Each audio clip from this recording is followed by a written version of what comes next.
Bonjour, nous allons vous parler du film de Stanley Kubrick. Les Sentiers de la Gloire sur la Première Guerre mondiale. Je vais vous faire une présentation de l'intrigue. En 1916, la guerre de tranchées ne s'améliore pas.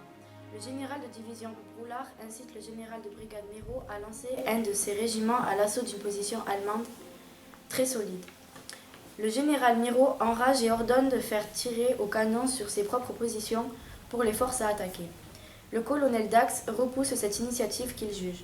Le général Broulard décide que seuls 3 hommes seront jugés. Le colonel défend 3 hommes qui seront désignés. Mais tout son talon ne réussit pas à faire fléchir les juges pour qui la sentence ne fait aucun doute. Les soldats seront fusillés le lendemain. Le général Broulard a ordonné au général Méraud et à son artillerie de tirer sur ses propres troupes. Les Sentiers de la Gloire est un film inspiré de faits réels. En effet, lors de la Première Guerre mondiale, environ 2500 soldats français sont condamnés à mort par les conseils de guerre. Il y a aussi l'affaire des caporaux de soins. Le général Réveillac aurait tiré sur l'un de ses propres régiments car les hommes refusaient de sortir des tranchées lors d'un assaut suicidaire. C'est un film antimilitariste.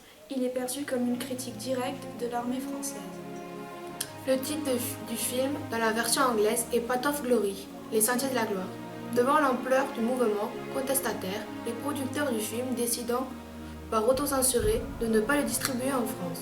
Ce n'est que 18 ans après, en 1975, que nous pouvons le découvrir en France.